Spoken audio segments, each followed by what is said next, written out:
однородная, насыщенная. Такая вот она, американская мечта. Ярослав Иванович, не надо так близко снимать. Это ж 4К. Люди потом смотрят, считают все мои поры, пишут, сколько мне лет.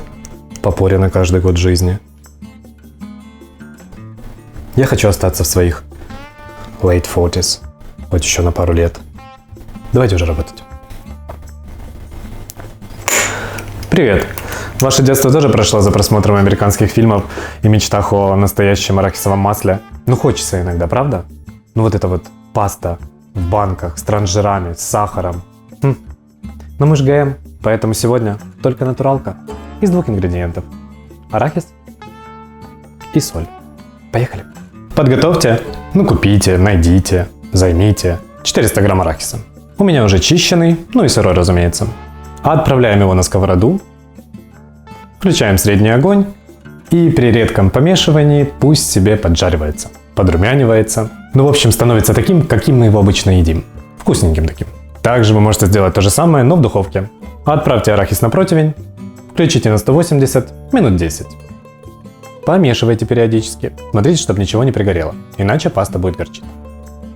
Если вы купили нечищенный арахис, делайте все то же самое, но затем очищайте его, перетирая между ладошек.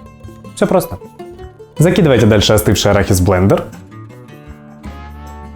Если вы захотите кранч-пасту, знаете, которая с кусочками орешков, отсыпьте немножко арахиса, подробите его слегка ножом и добавьте в уже готовый продукт, перемешайте и вкушайте. Присолим. Кстати, паста сама по себе довольно сладкая.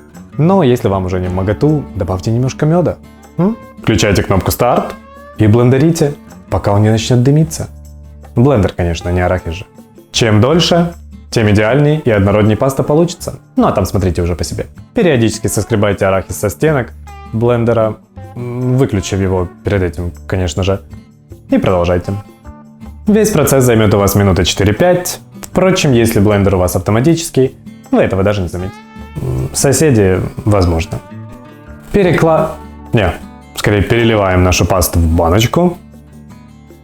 И все. Вкушайте с тостами к чаю, с какими-нибудь хлебцами, с печеньком, да с чем угодно. Хоть ложками ешьте. Но дозированно. Отправляйте банку в холодильник, паста там немножко загуснет. Хорошее слово, правда?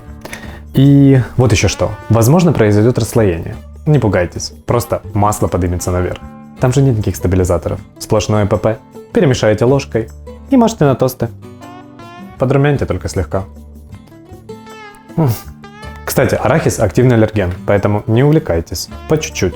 А вообще, идеально заменить было бы на фундук или миндаль. Из миндаля такая паста.